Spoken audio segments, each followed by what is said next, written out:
You have heard this story many a time, this great miracle that Jesus performed in Cana in Galilee at the wedding feast. And today's gospel brings it out again. And as you've heard it so much, it's sometimes good to just think about the practical aspect of it. It gives a lot of detail. And the detail that it gives is that there were 6 stone jars, each containing about 20 to 30 gallons. Converting it into our measures of today, it would be about 100 liters each. So if there were 6 stone jars, that's about 600 liters. Converted into bottles of wine that we have, each 750 ml, that's about 800 bottles of wine. And if it's 800 bottles of wine, a normal celebration of a wedding at those times, in Jesus' time, they say there would have been about 100 guests. So imagine about 8 bottles for each guest. They would have been drunk. And over and above all this is after they have drunk enough and the wine that they had actually prepared initially has run out. So you can imagine there's something much more to the story out here. And very particularly, this gospel is taken from John. And John, every time he talks about a miracle, it's not actually a miracle from what we call it a miracle. He calls it a sign. And that's why towards the end of the gospel, it was said today that this is the first of the signs that Jesus performed in order to show the glory and to show the great divinity that he's come to share with us. And so as soon as we know it's from John's gospel, we recognize that there's so much more of a deeper meaning packed into this. And this little passage that we read today, and this great miracle, as we call it, that we know of, that is quoted over and over again, there's much more to it. There are only 7 signs, no miracles actually in John's gospel. And as soon as we talk about a sign, it's far beyond a miracle, because in a miracle, you just see the physical side of it. But in a sign, you get to understand the much deeper meaning for us to experience divinity and the divine life of God. And so there's so much to unpack, but I'll just take a few things to unpack from today's gospel. The gospel starts off today by Jesus and his disciples and Mary meeting at a wedding feast in Cana in Galilee. And the thing that's not mentioned in today's gospel, if you go to the Gospel of John and you see the introduction to this, it'll even go further to say on the 3rd day, and they placed this feast happening on the 3rd day. Now, any scripture scholar will immediately draw the parallel. What happened on the 3rd day? Jesus rose. And as soon as he rose and he appeared to Mary Magdalene, what did he say to Mary Magdalene? Go tell my disciples to go ahead to Galilee, and I will meet them there. So the very start of this gospel itself, Jesus is already proclaiming. He hasn't even started his public ministry, really. This is the first sign that we see of him, and he's already proclaiming his resurrection. And what does the resurrection mean? New life. And so through this whole sign of this wedding feast at Cana, we come to recognize the new life that Jesus wants to pour out on each one of us. So that's a little detail that we capture.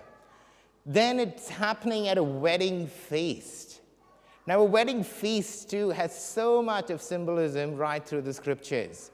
When we go through the scriptures in the Old Testament, in the Song of Songs, and very particularly in the first reading of today, Isaiah announces to the people of Israel, they're going through hardship. They just come out from exile in Babylon.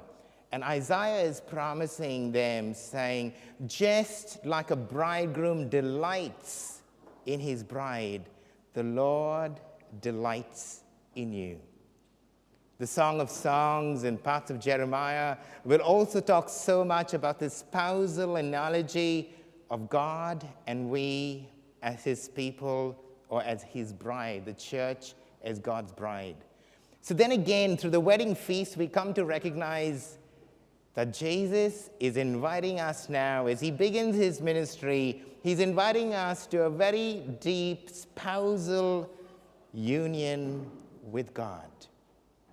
And he comes to share that divine life with us.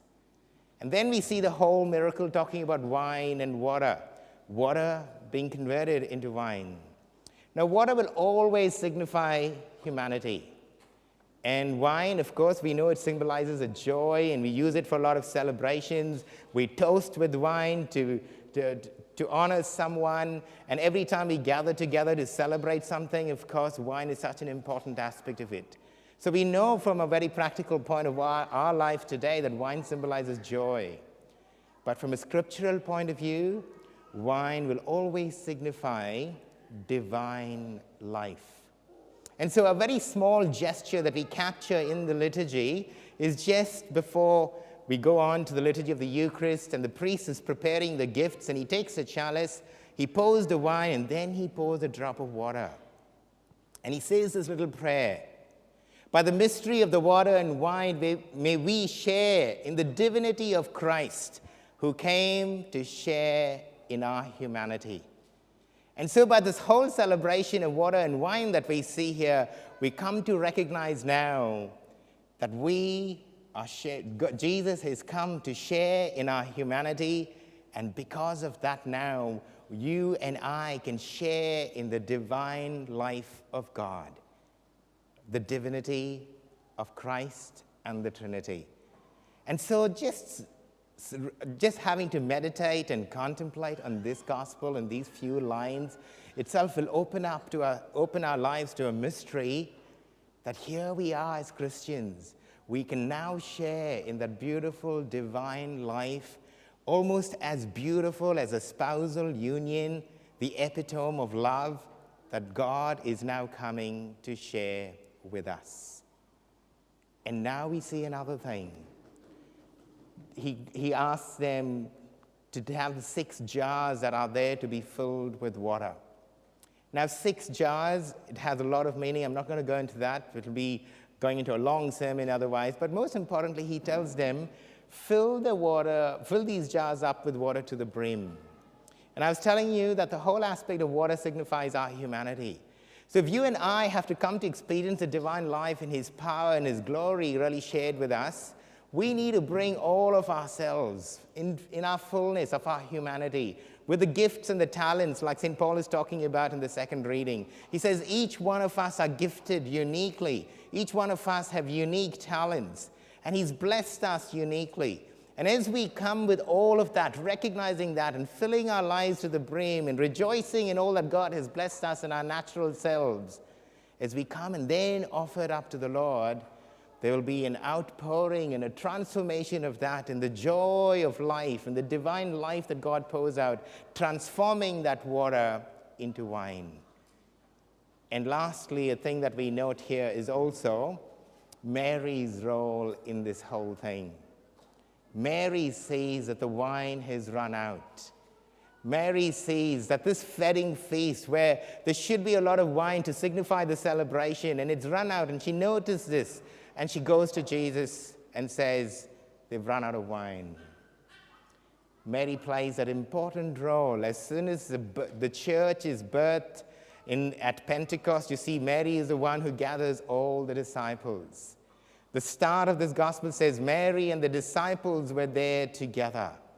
Mary is the one who gathers us each time. When the wine is running out, when the joy of life is running out, when people are getting into sin and going away from God, Mary is the one, if you see even today, in different parts of the world, gathering people to come back to her son Jesus. And she plays that important role. And what does she say? What she says in today's gospel is the last words that we hear of Mary in the Gospels. And she says to the stewards there, do what he tells you to do. And I think that's the important thing that you and I need to capture out of this whole celebration, and as we contemplate on this sign at the wedding feast in Cana, that Mary invites us to open our hearts to this divine life that Jesus has come to share and his glory that he's come to share with us. But she's telling us, do what he tells you to do.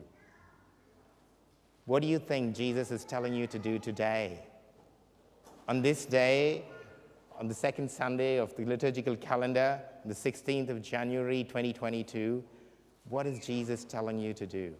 In the situation that we are in, with the COVID situation, with many of your friends or family maybe isolating or having tested positive, or maybe as we start this new year and we're thinking about all that this new year has for us, what is Jesus asking you to do? And personally, as we stop to ask this question, Lord, what are you asking me to do right now?